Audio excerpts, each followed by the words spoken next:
Nuclear study of the Oklo Phenomenon. History and discovery. The history of the Oklo Phenomenon traces back to its initial discovery in the Siegel Basin in the 1970s. Uranium ore was mined from the Siegel Basin, and it was essentially taken to southern France, where this uranium was processed. But while it was being processed, French physicists had realized that the proportions of two isotopes were a bit odd.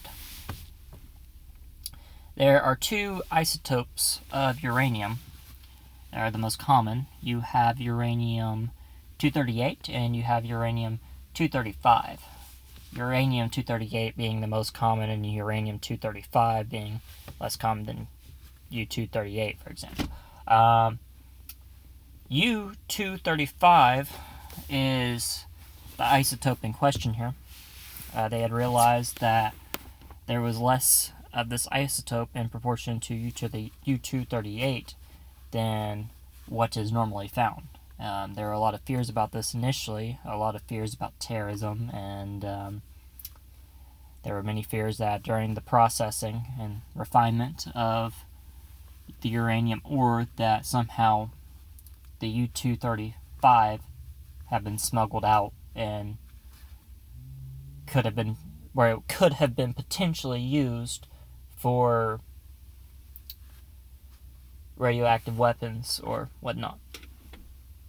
There are also many conspiracy theories. A little fun fact, there were some conspiracy theories that this was the site of a alien landing zone where they would dock, I guess you could say, their ships. And there's also another conspiracy theory that what had happened was the byproduct and evidence of an antimatter meteorite.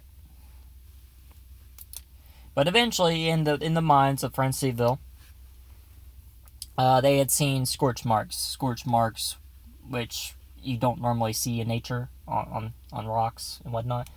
And so, this led them to come to the only natural conclusion. The most logical conclusion that what had happened in this site was the result of a nuclear chain reaction which had occurred naturally. And this one mine, this one nuclear reactor that they had discovered, and eventually turned into 17 total natural nuclear reactors.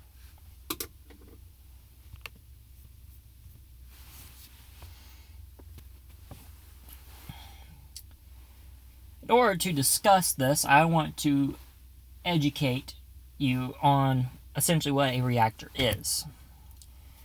For a reactor to work, what you need is enriched fissile material. This enriched fissile material needs to have critical mass so that fission and chain reaction can take place. When fission and chain reaction can take place, it can achieve a state of criticality where it's self-sustaining and energy can be outputted. And, right here you see your nuclear reactor with your smokestack in the way that we understand it, that in a way that I'm going to make it understandable to you.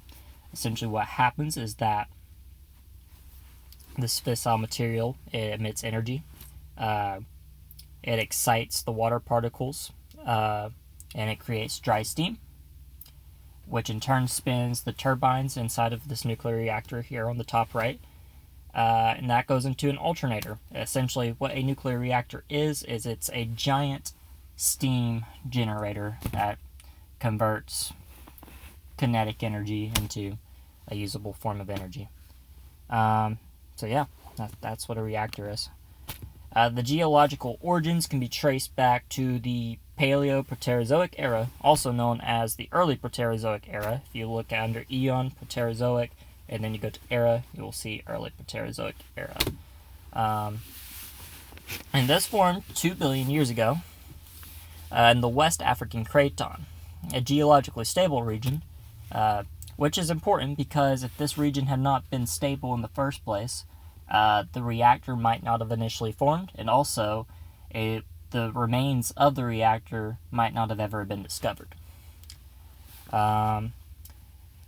essentially what happened was that uranium deposits were located in deltaic sediments, which overlaid sandstone and conglomerate beds. We're going to go into uranium deposition here in a second. Uranium deposition. So, what happens with uranium deposition is you have uranium, which, as we all know as geology students, originates from granitic rocks and pegmatites containing the mineral uraninite.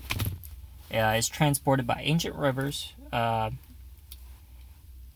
uranium grains are deposited or were deposited into shallow seas and terrestrial lakes.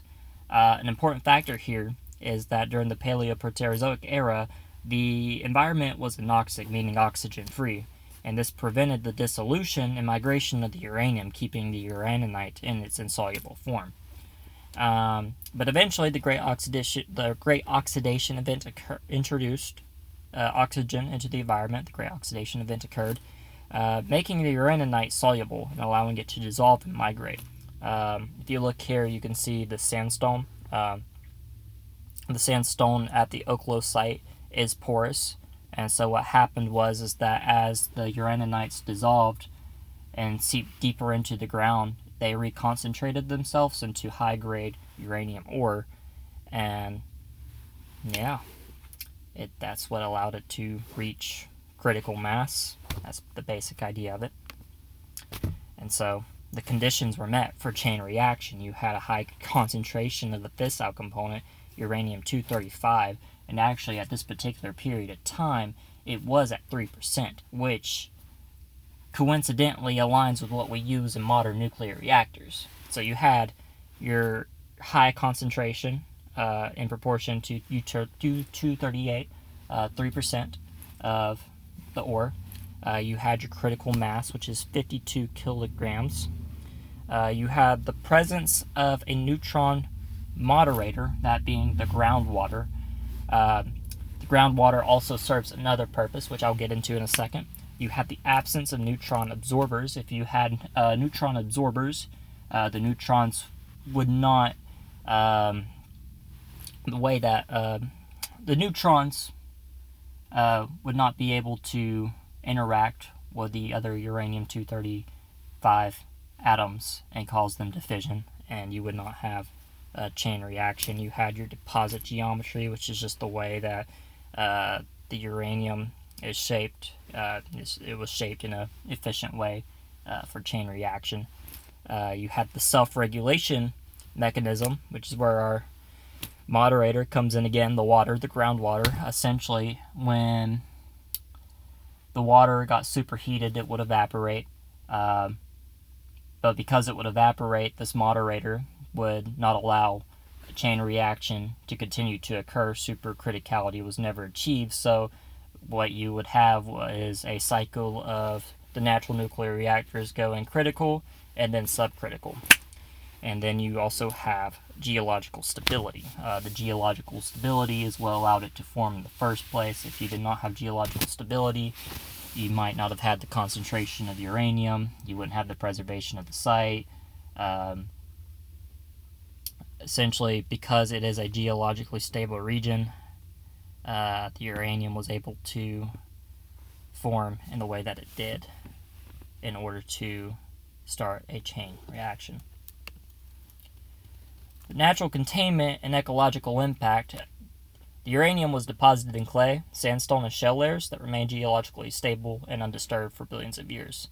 So because of this, the uranium never really moved. It never really moved outside of its environment, which is like underground, buried within these clay, sandstone, and shell layers, which acted as natural barriers, which prevented the migration of the radioactive materials.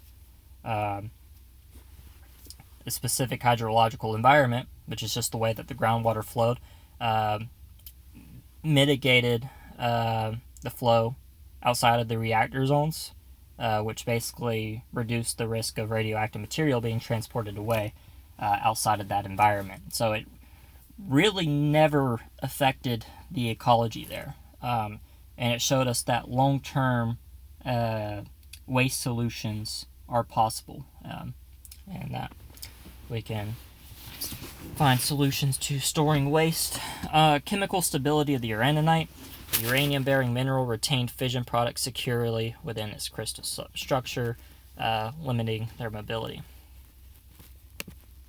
Implications. It gives us insights into the natural nuclear process. It allows us to use Oklo as an analog for understanding how nuclear reactors work. As I said earlier, it gives us insights into geological containment of nuclear waste. Another important factor, which I failed to mention, was the evidence of uranium isotope evolution. And so uranium has a half-life. Uranium-235 does have a half-life. And at its current state today, uranium-235 here on the planet Earth, it is not at the correct proportions to have a chain reaction. You can't have really a natural nuclear reaction with uranium-235 here. But in the past you could. And Oklo is evident of that because back then uranium-235 was sitting at about 3% of the total mass, whereas now it's like 0.72, if I'm correct.